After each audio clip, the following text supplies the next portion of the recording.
Well, the Fantasy League roller coaster continues, ups and downs throughout, as I'm sure will be the case for the rest of the season. But we're currently on a bit of an up, a bit of a high, as we did manage to bag ourselves a top 19% finish. It was another very strange segment of the ESL Pro League. We discussed in the previous videos how groups A, B, C, and D all had massive shocks and surprises and upsets, with teams like M80 really proving themselves.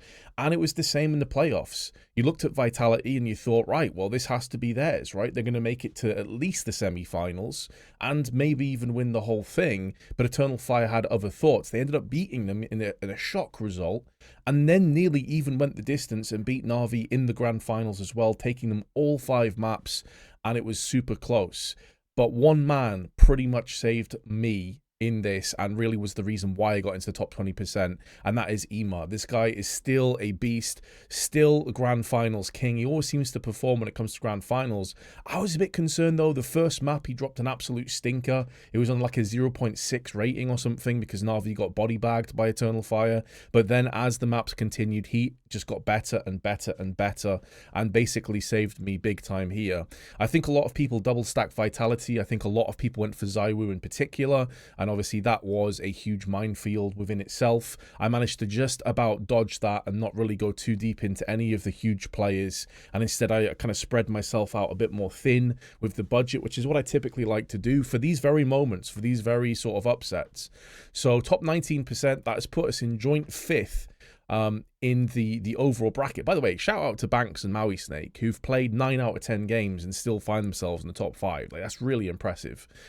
Makes you think if they played every game, they could be challenging for the top position, which is not. And he's topped by quite a considerable margin, 105 points, as we are 10 games through. That is significant. 23-point lead is huge. He's going to have a lot of blunders in a row in order for anyone to catch him up at this point.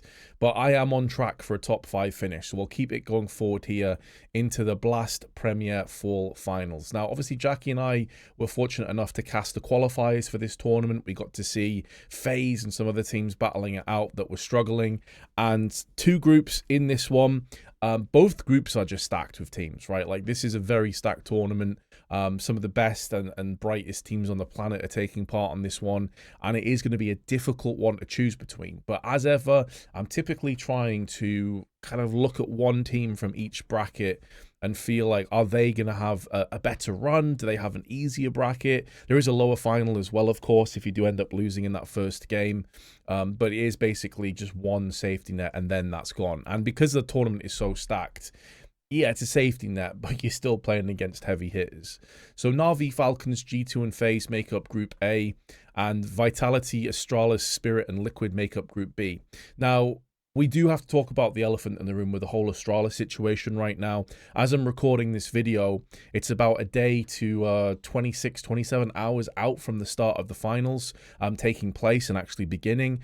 Astralis have tried to get Bro out, Cadian in. There's been some pushback. Right now, as the situation stands, I have no idea who is playing in this tournament, or if Astralis are going to be into a really rough position, maybe playing with a coach.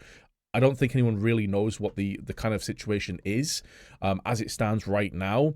What we can say is that, assuming that Astralis do end up having Cadian play with them, that's obviously a big boon, but I actually don't think it matters that much. I think it's too early for Astralis with Cadian as their 5th in replacement of Bro to come in and course correct enough to deal with Vitality. So even though I would kind of go with Vitality regardless of the situation, this is obviously going to put a little bit more pressure on the players. There's a lot of uncertainty. There's a lot of back and forth in regards to who's actually going to be playing at this tournament and who isn't going to be playing at the tournament. So I'm going for Vitality regardless here.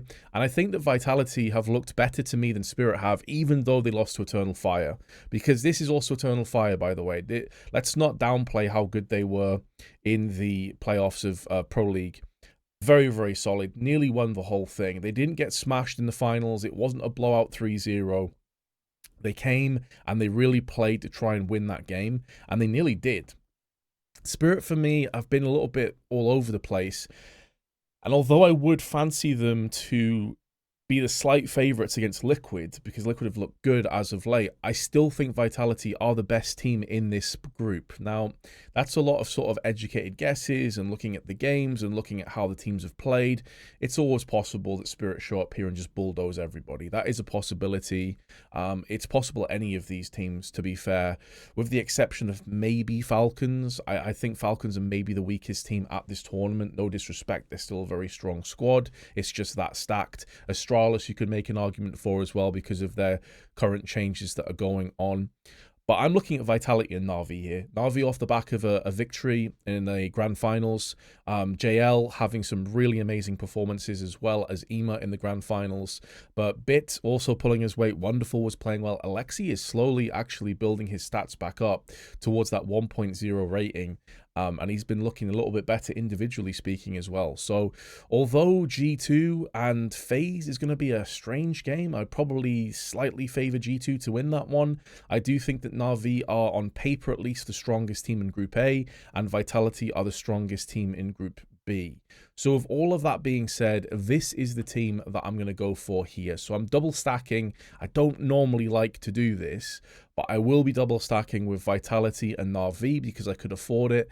And then I'll be going for a budget pick of Chopper because he was 184,000, which I think is very cheap for him because, again, Spirit always have that possibility of teeing off and actually having a good tournament. So I think 184 for a budget player, Chopper's a very good shout for that one. If he was above 190, I probably wouldn't be going for him. And then I don't like to double dip with IGLs. I've discussed this before, but Apex is another one of those IGLs that really can frag. You know, he's not...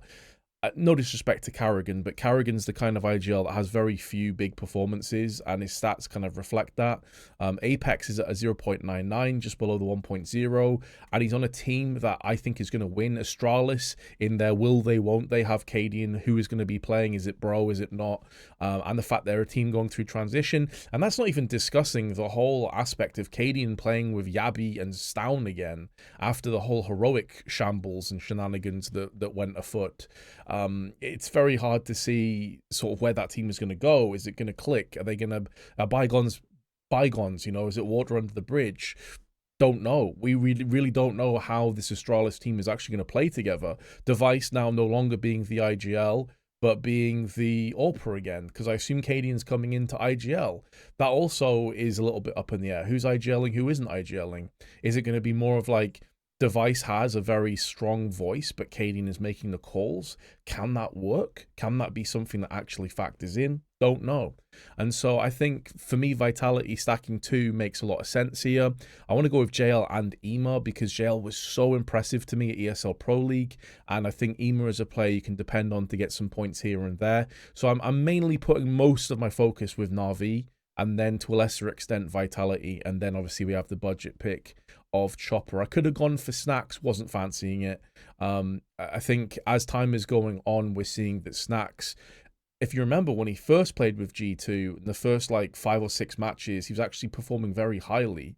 It was kind of like he was doing at Gamer Legion before he switched across to G2.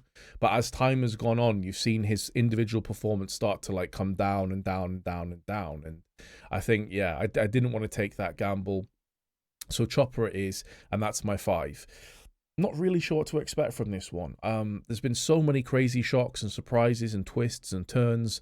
Obviously, the notable team that's not here for Blast is Mouse. They're probably one of the top teams that isn't taking part at this tournament. And so I think realistically, Na'Vi should win this. They should continue their reign.